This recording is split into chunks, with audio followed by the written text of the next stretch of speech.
Сырлы тылсымға толы қиыр бір шетте, қайсар қыз барушы еді тәуекелге. Шахзаман мен дүниезада айналдырып құбыжыққа, Сұлтан Кәрімді алыстатып жіберді. Талай сапар шексіз өзгелге, жолықса да қаншама қауіпке. Өмір ағашына барар жолда кездескен, Шахризада талмады күресуден. О, Шахризада, ежелгі мың бір түн ертегісіндегі. О, Шахризада, қызыққа толы ертегілерді айтамыз.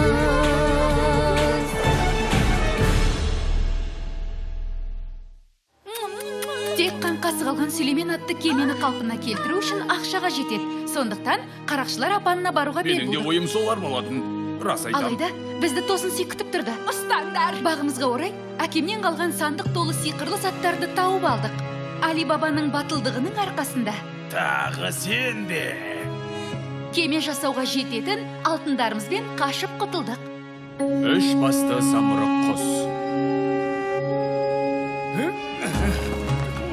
Сонша аяғымыздан таусынуға не себеп? Баяғы тойымсыз мыстан таңғасқа жұмыртқа жегісі келгендіктен. Оның рас. Әйелім жұмыртқа жегісі келгенде мені базарға жіберетін. Бұлай таудың басына өрмелеу керектігін кім білген?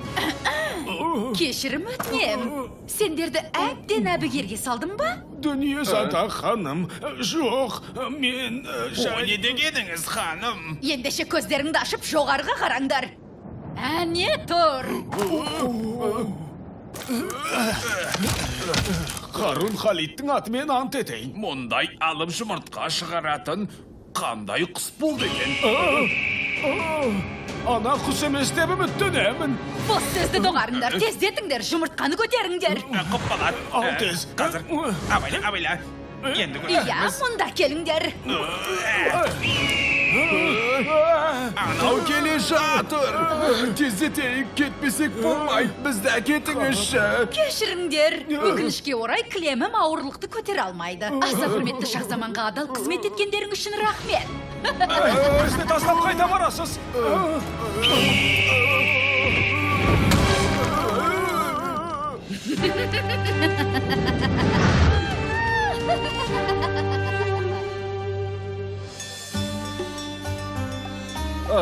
Саған қанша рет айтуым керек. Ақсын Бармақ аралына барған кезде берем. Оған дейін соқыр тиында татырмаймын. О, ал мынау не? Кари. Кари де. Бер әкелші, асқазаным шұрқырап барады.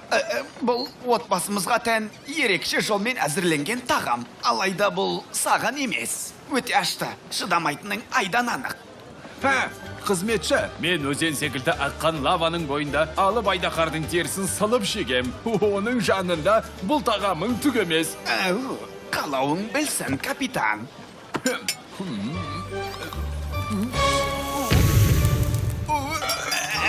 Иә, алғашында аузым күйгендей болады. Айқайлағым келеді.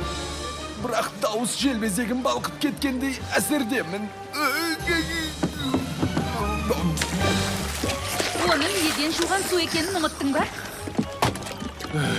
Қызметші, тез арада андағы бәлеңнің көзін құрт. Әйтпесе мұндағылардың бірі мен секілді азапқа түсуі мүмкін. Базарға бар, адам баласы жей алатын, ас таппайынша мұнда оралушы болма. Неге жұмыстың бәрін мен істеуім керек? Себебі мен асыға күткен табынушыларыммен қоштасуым керек. Жарайды, бірақ келісіп алайық. Мен түйен Жамалдың әр түн сайын таза шөпте жатуын қадағалаймын. Ал сен Сандыбаттың әңгімелерін тыңдауға уәде беруің керек. Уәде берем. Ол інжір ағашын ұнатады. Оған қоса құлағын жыбырлатқанды қалайды. Жамал ма, әлде Сандыбат па? Адам шошырлық тіршілік иесінің күші 20 жігіт пен 6 есектің күшіне тең еді. Ол көп созбай-ақ жеңіске жетті. Алайда осы әрекет үшін теңізші Сандыбатқа жауап беретінін білмеді. Жаңа кемеге келсек, оған ат қойылады ма? Сүлеймен 2 деген ат береміз деп келісті. Соның арқасында қанша кеменің жарамсыз екенін білдім. Мына сөзің мені шошытып жіберді. Мынау не? Иісі мұрнымды жарып барады.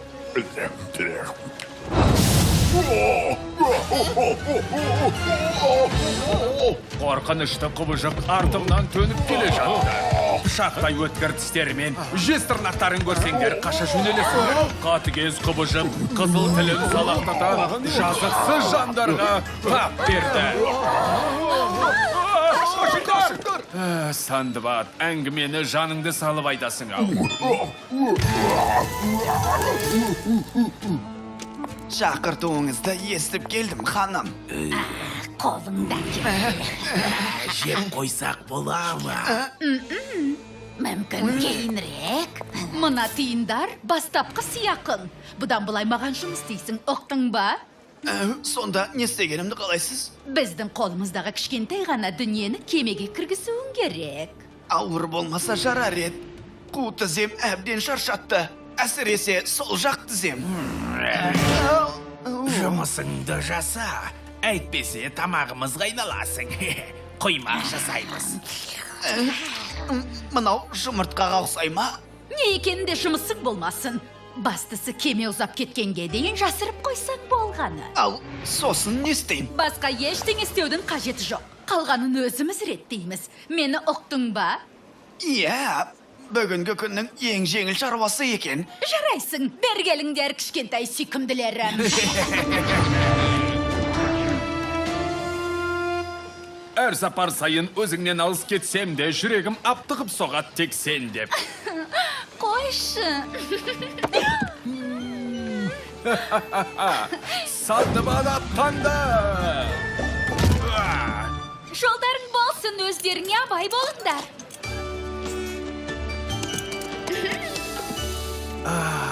Ауадан қатты желдің иісі сезіліп тұр. Солтүстік батыс бағыты. Сол жақ бізді діттеген жерімізге алып барады. Көк теңіздегі алып шайқасқа жаңа кемемнің қалай төтеп беретінін көргім келеді. Мен де мына құбыжықтан адам қалпына айналғанымды көргім келеді. Бәрі қалпына келеді. Желкенді тартыңдар.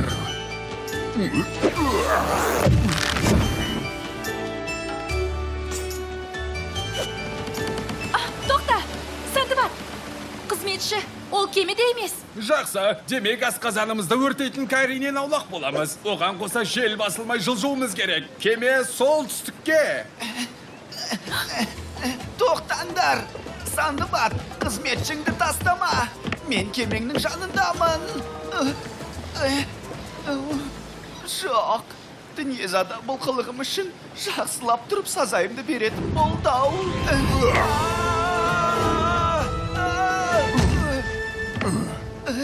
Біз келдік. Жарадың жігітім, маған ұнады. Ал арқаңдағы не нәрсе? Не? Қайда? Анау. Бұл жай жұмыртқа ғой. Ең үлкені осы болды. Біреумен келісімге келдім. Мынауың көз тартарлық зат екен.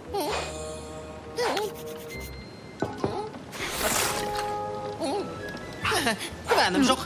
Сенімді түрде айта аламын. Көлемі мен салмағына қарай отырып, бұл... пілдің жұмыртқасы екені анық. Иә. Пілдер жұмыртқа шығармайды. Жаңа ғана айтқанымдай, мұның пілдің жұмыртқасы екеніне күмәнім бар сияқты. Иә. Иә, жұмыртқаны көлеңкеге қойып келейін. Бұзылып кеткенін қаламайым. Қызық екен.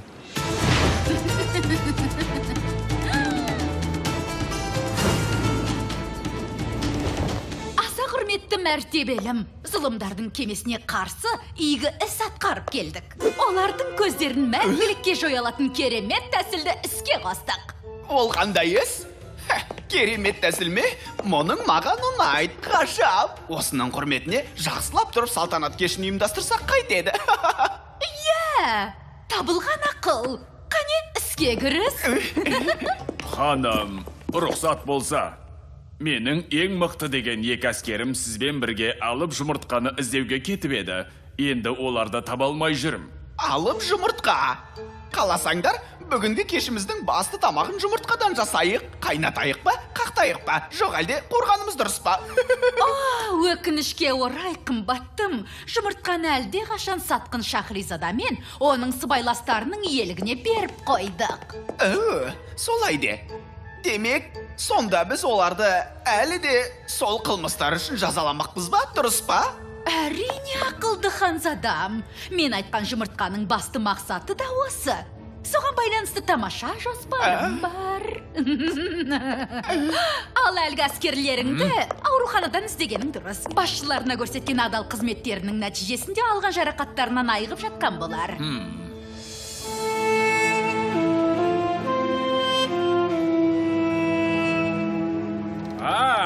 Басы жаман емес. Осылай жалғасса бір күнде дауылды бөгетке де жетеміз. Содан кейін бақпақ аралына, ал ол жақта өмір ағашы бар. Сол күнді қалай күтіп жүргеніңді түсінемін, көк түсті алып досым. Иә, әрине асыға күтіп жүрмін. Алайда дәл қазір түскі ас жегім келіп тұр, қызметші. Қызметіңізге әзірмін. Қызметші, біздің қарнымыз ашты. О, жеңіл түске басар әзірлеп берейін бе? Жоқ әлде туралған жеміс жидек пе? Жоқ, қызметші, одан да өзің әкелген қымбат жұмыртқаның дәмін татайық. Жұмыртқа ма? Дегенмен түскі тамаққа жұмыртқа әзірлегенім дұрыс пе екен? Қарным ашқанда не жеу керегін жақсы білем. Ескерткеніңе рахмет. Енді бізге тамақ әзірле. Қане бар, жұмыртқаны дайында. Жарай ма? Әрине, иә. Құп болады, капитан. Егер жұмыртқадан түскі ас әзірлемесем, олар мұның себебін сұрайды. Сөйтіп оларды сатып кеткенімді біліп қояды. Ал егер жұмыртқаны пайдаланып тастасам, дүниесада бұйрығыма бағынбады деп менен кегін алуы ғажап емес. Бірақ кәрім алып құбыжық қой, ол бір ұрса болды. Мұжылған жұмыртқаға айналам. Алайда дүниесаданың күші басымырақ. Маған ашуланса, әлгі екі кішкентай құбыжықтарының түскі асына айналуы мүмкін.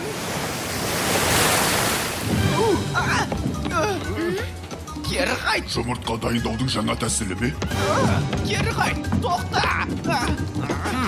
Жұмыртқаны шайқаған түрі шығар.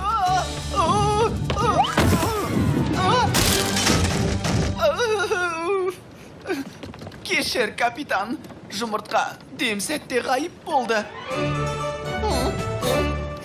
Сонымен, бұл ненің жұмыртқасы? Бүркіттікі ме? Түйеғыз ба? Кесіртке ме? О, жаратқан, бұл қап. Анаған қараңдар, сүйкімдісін ай. Сөп сүйкімді құбыршық балапандар. Сүйкімді, иә, оларың рас. Дегенмен оған қарамастан жейміз ғой, е? Құбыжық балапандар екені рас. Сендерге соны айтқым келген. Бұлар ешқандай да сүйкімді емес. Бұл үш басты самұрық құс. Солай екен ғой. Жақсы, ендеше бұларға менің кемемде орын жоқ. Әрмен кетіңдер. Балапандарға тиіспе. Олар саған ешқандай жамандық жасаған жоқ. Самырық құс, қандай сүйкімдісіңдер? Қаласаңдар сендерді Роки деп атайын. Сүйкімді. Ешқандай да сүйкімді емес дедім. Бұлар бізді әп-сәтте жей салады.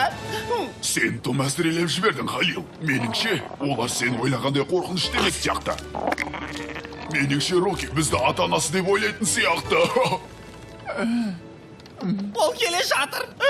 Ол кез келген сәтте осында болады. Енді құрыдық, саудамыз бітті. Құрыдық. Кім жайлы айтып тұрсың, Халил? Басқа кім болушы еді? Мыналардың анасы. Ол баласын түйсік арқылы іздейді. Баласының шыңғырған даусын 100 шақырымдық алыстан ести алады. Егер ол осында келетін болса, бізді бір-ақ сәтте жұта салады. Тыныш, балапан.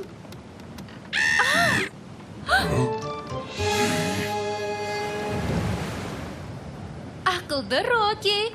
Сүйкімдісін ай. Сүйкімді ма жоқ па, бәрібір оның көзін құртамыз. Халил айтқандай, аналары қанатын бір серіпсе, кемеміз күл талқан болады. Сонда не істегенімізді қалайсың? Кемеден лақтырып жіберейік пе? Жоға, о не дегенің?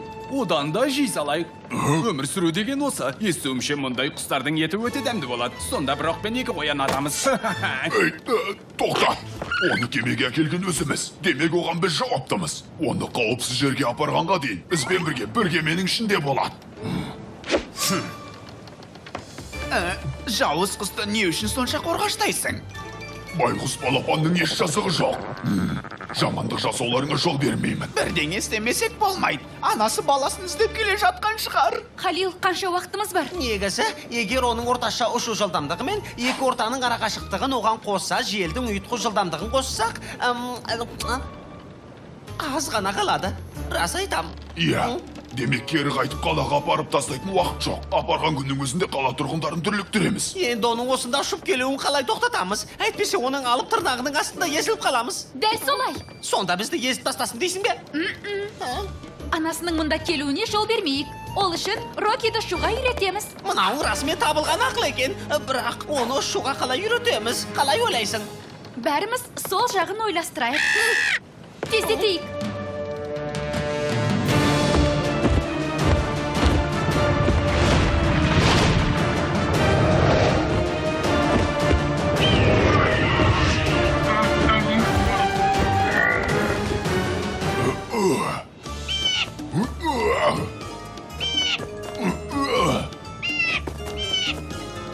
Қане, Рокки, қош!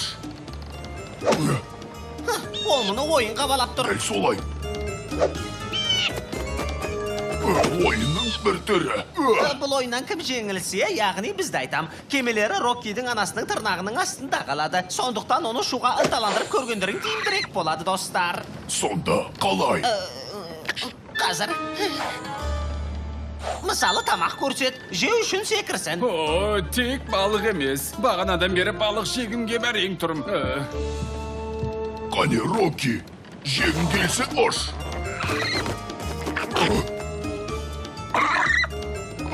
Жоқ, тек жылаушы болма. Міне жей ғой. Балықты осылай бере берсең, ол ештеңе үйренбейтін болады. Не істеу керектігін көрсетуіме рұқсат бер. Балық жегін келе ме? Ендеше ұшуың керек, қане? Қане, жаман емес, бірақ ұшпайынша балық жоқ.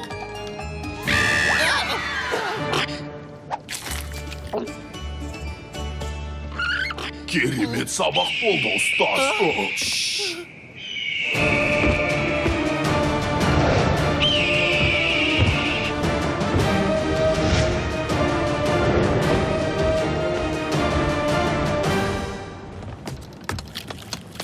Олардың ешқашанда қарындары тоймайды. Ол жайлы айтып едім, менің ұсынысым. Оларды жиі тамақтандыра беруіміз керек.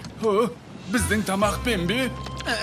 Біле білсеңдер, бұлар кемедегі балықтың бәрін жеп қойды. Енді кепкен жемістерге көшті. Есесіне тамақ жеген кезде дымы шықпайды. Ол шығарған әрбір дауыс анасын кемемізге бір қадам жақындата түседі.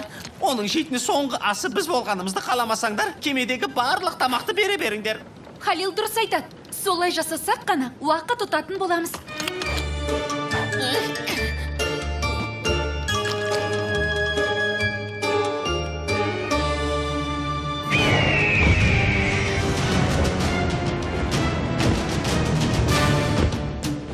Мұнда бір кәт бар. Мұна қыз осы маңды айналшықтай берді ғой. Басым ауырып кетті. Олар мұнаның баласының тыныштандырудың жолын тапқан сияқты. Балапаны шиқылдамайынша, ол оны ешқашан тауып бара алмайды. Оны кемеге апарудың басқа малын ойластырыңдар. Қане! Берегін қыз. Берегін. Соңымыздан ел.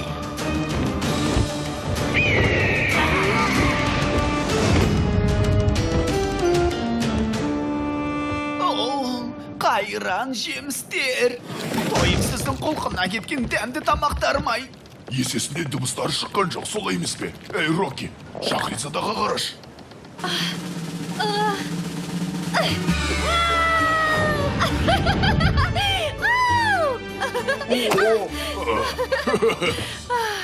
Енді сенің кезегің, Рокки. Осылай. Біз бір жерден қателік жіберген сияқтымыз. Қолдан келгеннің бәрін істедік, бірақ Рокки ұшқан жоқ. Ананы естідіңдер ме? Бұл қандай құстың дауысы?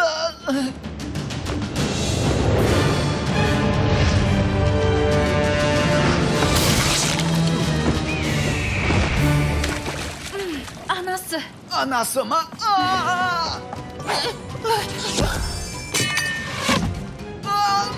Ош, Рокки, еш қиындығы жоқ. Маған рой келді. Жақсы, біз қолдан келгеннің бәрін жасаймыз.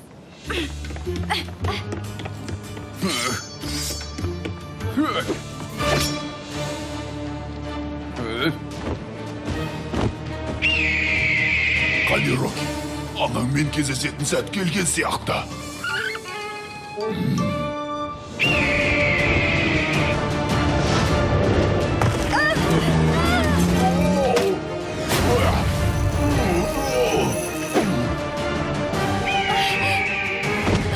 Теңізші Сандыбат алып құсты жеп қойыпты.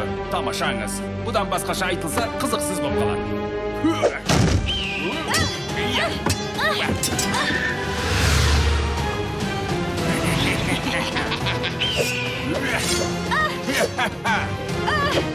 Міне саған. Сен үшін шайқас осы ма? Байқаймын, ашты жапырақ жеген сияқтысыңдар.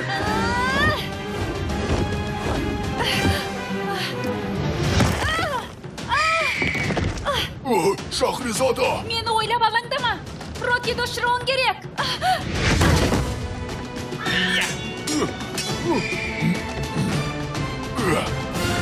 Кешір, достым, бірақ саған басқа амал қолдану керек. Мені жеңу үшін талай тер төгуіңе тура келеді. Жаман емес.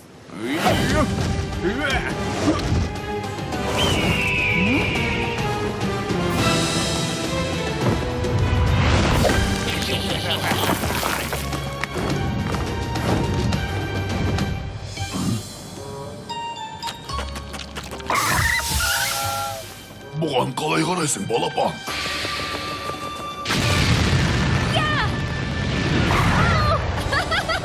Тамаша, Роки ұшты. Қызметшінің ашты кариенің пайдасы тиеді деп ойламаппын. Сүйкімді балапанды сағынатын сияқтымын. Мен де. Тірі қалдық.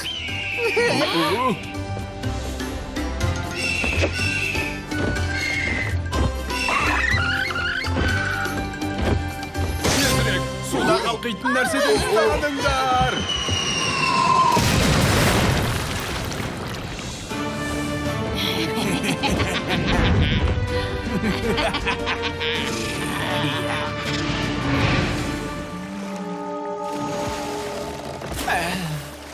Жолы болғыр. Апаттан аман қалғаны бар ма? Иә, бір зат қана. Ой, рахмет жаратқан. Бір ғана сұрағым бар. Біз жеті теңіздің қайсысындамыз? Байқап қарасам, біз қайда барсақ, жамандық артымыздан қуып жетеді. Ақыры аман қалған екенбіз, салымыз суға кетпеу керек. Көп ұзамай, адам ақылы сыймайтын ұлы күшке тап болдық. Алайда ол келесі күннің еншісіндегі әңгіме.